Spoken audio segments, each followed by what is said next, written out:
This is not my testimony, but I am so fortunate to be a member of the family of God and a member of Northside Baptist Church. Cindy and I have only been here, I think 4 years this August, but I am so happy to be here and so happy to be a part of this church. I was teaching Sunday school yesterday morning at both the 9:45 and 11 o'clock services times, so I wasn't able to hear the testimonies during the morning services. But I was here last night and was so blessed by the ones that were shared during that service. And a couple of them that took place last night, there was mention made about how much more quickly 12 to 14 minutes goes on our watch than on Jerry's watch. I'm not going to mention that tonight, Jerry, but I am going to tell a little story to get started. There was a little Catholic boy and a little Baptist boy who decided they would attend church with one another. The little Baptist boy went with the little Catholic boy the first Sunday, and he was just full of questions. What are they doing? Why are we standing? Why are we kneeling? What's that cross on that stick? What's that smoke coming out of that pot? Why's he got that robe on? What are we eating? What are we drinking? He was just full of questions, and the little Catholic boy answered his questions just one right after another, just like an excellent Catholic altar boy would do. The next Sunday, the little Catholic boy went to church with the little Baptist boy, and the little Catholic boy had not asked a single question until the preacher got up to preach, and when he did, he took his watch off, and the little Catholic boy said, "What does that mean?" And the little Baptist boy said, "Absolutely nothing."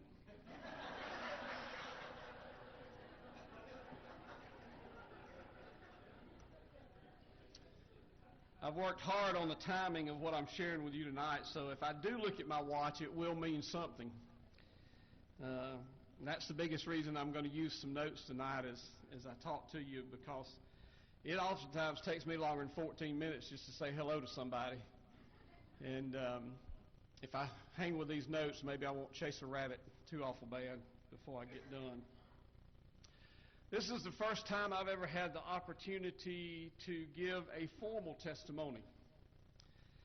Now, I say formal because I obviously have shared with folks the love that God has for me and the love that I have for Him.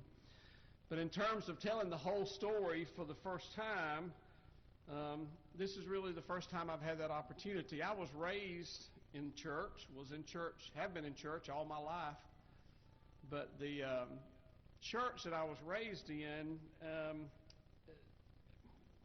they didn't appreciate the opportunity to give your testimony like the Baptist church does. And I'm happy that I'm having the ability tonight to give my formal testimony. So for this reason, I'm excited about telling you the whole story. And it won't be the whole story, but it'll be a pretty good part of it, because if it was the whole story, it would take a lot longer than any of us have here tonight. In putting together what I was going to say tonight, I actually started some time ago when I was in Patrick's discipleship hour training time for evangelism. And it hit me that I might have a chance one day to tell my whole story when we were in that discipleship training for those few Sundays. I even began praying that God would send someone to me that I could share my story with, and I actually prayed that He would send someone along that needed to hear it. Now, some of you here tonight may not want to hear my story, and probably most of you really don't need to hear it. But I believe I'm standing before you tonight because there's at least one person here who needs to hear what I've got to say. And for that, I feel like God has answered my prayer by allowing me to be here tonight. So back to me thinking about what my testimony is. So I began to try to put words on paper. I kept coming back to the thing that some of you may have heard me say before, and that is, I don't have an earth-shattering, heart-stirring, hand-raising, life-altering testimony. I don't have one of those kinds of testimonies to tell. I simply know that as long as I can remember, I've known that God loved me, and I have had folks come along in my life that have taken good care of me in the almost 56 years that I've been on this earth. So as I wrote those words down, it hit me. That is my testimony. So I wrote the words down, and I was so excited that night I went to bed just thinking, I've got a testimony. I have a testimony. And even with me not being the sharpest knife in the drawer or the brightest bulb in the box, I figured out that that was, in fact, my testimony. I'm not going to stand here tonight and give you my life story because that would certainly take a lot longer than I have. But there are a few instances that I want to share with you so that you, like me, can see how God's love has been manifested in my life through the people that He has sent to take care of me. Besides, what good is knowing I have a testimony if I'm not willing to share pieces of it with you?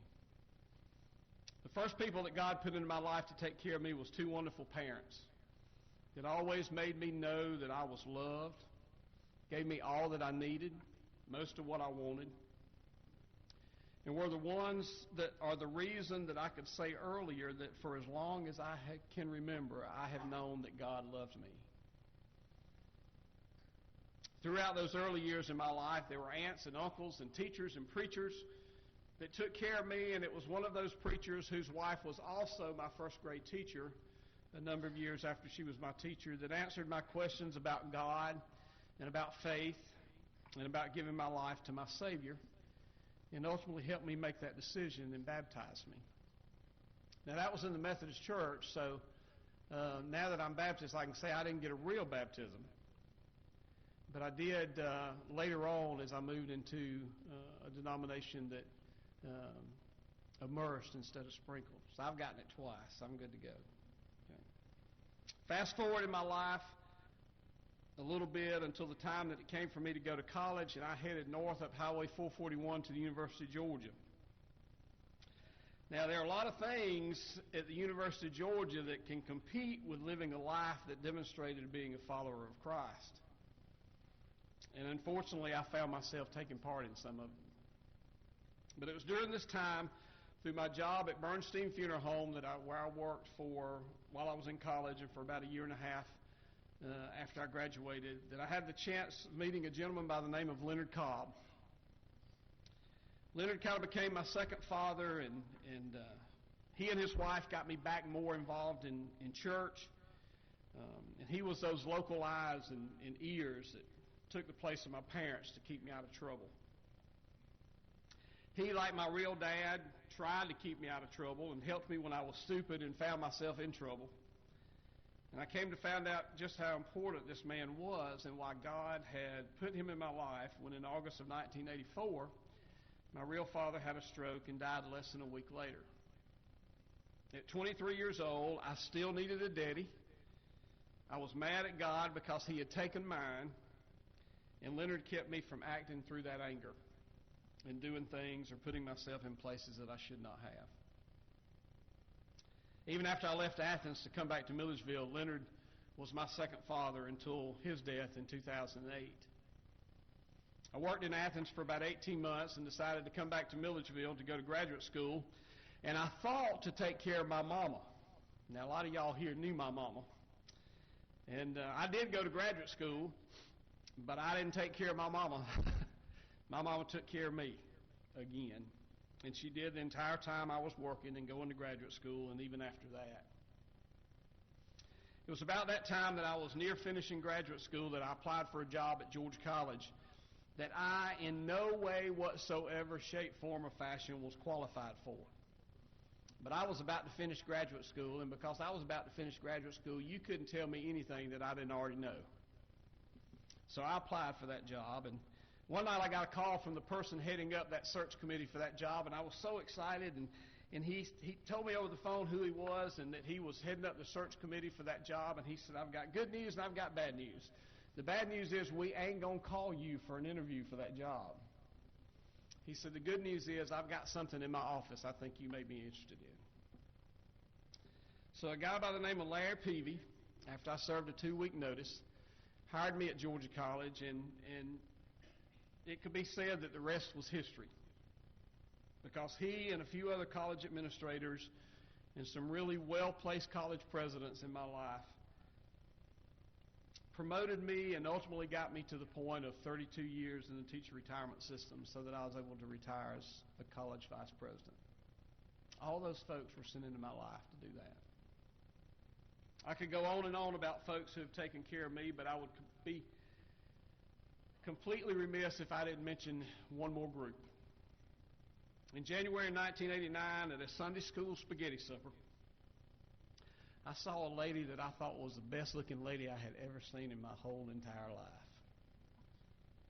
She was kind of there with someone else, and so I didn't really completely turn on all my charm right off the bat.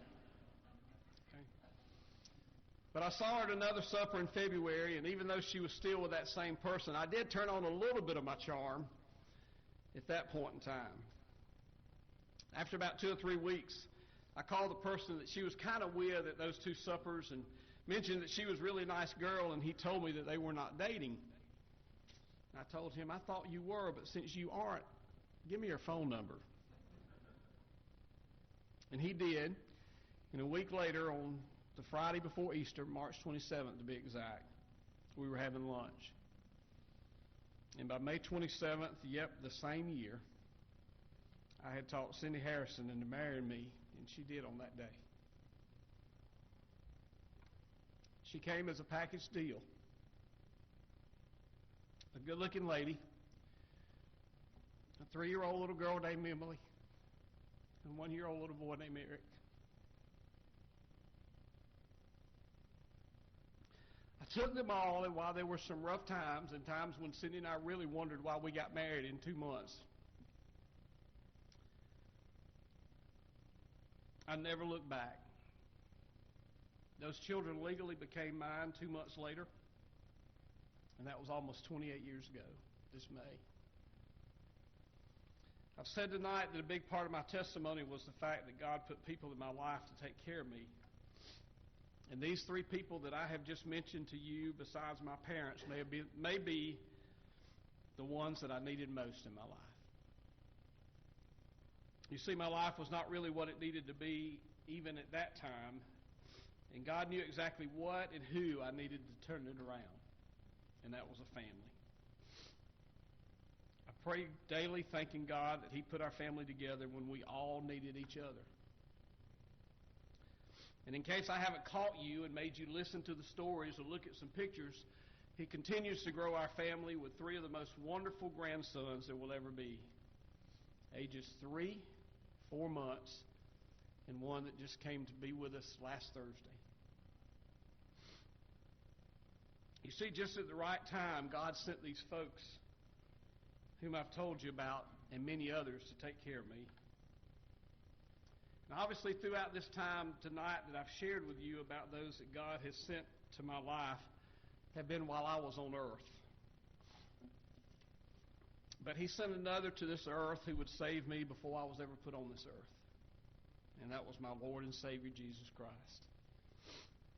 Paul tells the church in Rome, for while we were still helpless at the right time, Christ died for the ungodly. So as I've been working on my formal testimony, my story has changed, and that is, it's now changed to the fact that I do have an earth-shattering, heart-stirring, hand-raising, which is real hard since I was raised Methodist, life-altering testimony to tell. And this is what that testimony is. You see, God's been taking care of me all my life just at the right time. And you know what? He will do the same for you. And that is the hope that you can carry throughout your life.